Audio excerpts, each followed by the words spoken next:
বৈদেশিক মুদ্রার মজুদ ৪১০০ কোটি মার্কিন ডলার ছাড়িয়েছে। বৈদেশিক মুদ্রার মজুদ পূর্ববর্তী কর্মদিবসের ৪০.৯৯ বিলিয়ন মার্কিন ডলার থেকে বেড়ে আজ ৪১ বিলিয়ন ডলার ছাড়িয়ে যায়। প্রবাসী আয়ের উচ্চ প্রবৃদ্ধির কারণে বৈদেশিক মুদ্রার মজুদ বুধবার ৪১ বিলিয়ন মার্কিন ডলার অতিক্রম করেছে।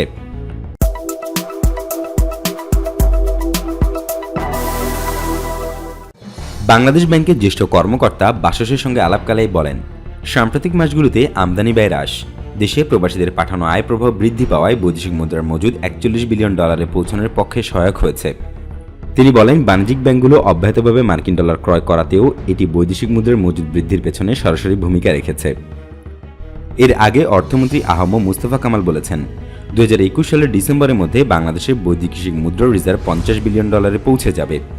গত বুধবার সরকারি ক্রয় সংক্রান্ত মন্ত্রিসভা কমিটির সভা শেষে ভার্চুয়াল মাধ্যমে সাংবাদিকদের প্রশ্নের জবাবে তিনি বলেন, আশা করা যাচ্ছে আগামী ১৪ মাসের মধ্যে বাংলাদেশের বৈদেশিক মুদ্রার রিজার্ভ ৫০ বিলিয়ন ডলারে পৌঁছে যাবে।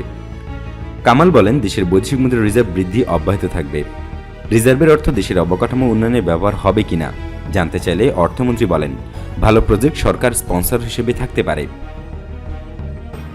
এই ধরনের প্রকল্পে অর্থায়ন করলে একদিকে দেশের ঋণ বাড়ল না, আর একদিকে নিজের টাকা নিজের ঘরেই রয়ে গেল, এমনটাই জানান তিনি। অর্থমন্ত্রী বলেন, করোনা ভাইরাস প্রাদুর্ভাবের পরে বিশ্বব্যাপী অর্থের চাহিদা কমে গেছে, ফলে এখন কোনো বিদেশি ব্যাংকে বৈদেশিক মুদ্রার রিজার্ভ রাখা তেমন ভালো অবস্থান নেই। বেসরকারি প্রতিষ্ঠানকে রিজার্ভ থেকে ঋণ দেওয়ার কোনো পরিকল্পনা আছে কিনা জানতে চাইলে জানান, প্রধানমন্ত্রী শেখ হাসিনা এ বিষয়ে পরিকল্পিতভাবে সিদ্ধান্ত নেবেন।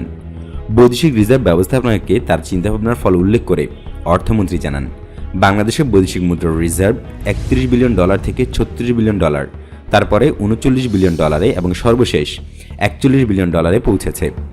বৈদেশিক রিজার্ভ নিয়ে বাংলাদেশ ব্যাংকের তথ্য বলছে, এই বছরের আগস্টে বৈদেশিক মুদ্রার রিজার্ভ ছিল ৩৮.৮৬ বিলিয়ন মার্কিন ডলার, জুলাইয়ে ৩৭ বিলিয়ন, জুনে ৩৫.৮৫ বিলিয়ন, মেতে ৩৩, এপ্রিলে ৩২, আবার জুনে ৩২.৯২ বিলিয়ন ডলার।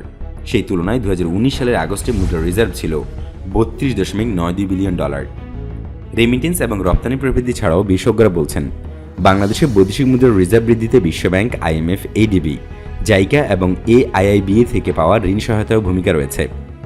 বাংলাদেশ ব্যাংকের কর্মকর্তারা বলছেন, সংকটে পড়লে এই রিজার্ভ অর্থনীতির গতি ধরে রাখতে কাজে দেবে, আমদানি দায় মেটাতে সমস্যায় পড়তে হবে না। প্রবাসী আয় বাড়াতে ২০১৯-২০ অর্থবছর থেকে ২% প্রণোদনা দেওয়া শুরু করে সরকার। এরপর থেকে প্রবাসী আয় রেমিটেন্সে গতি এসেছে। মূলত ২০১৪ সাল থেকেই দেশের রিজার্ভের পরিমাণ বেশি করে বাড়তে শুরু করে।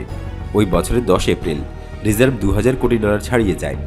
২০১৫ সালের জানুয়ারিতে তা ২৫০০ কোটি ডলার ছাড়ায়, আর ২০১৬ সালের জুনে রিজার্ভ বেড়ে হয় ৩০০০ কোটি ডলার।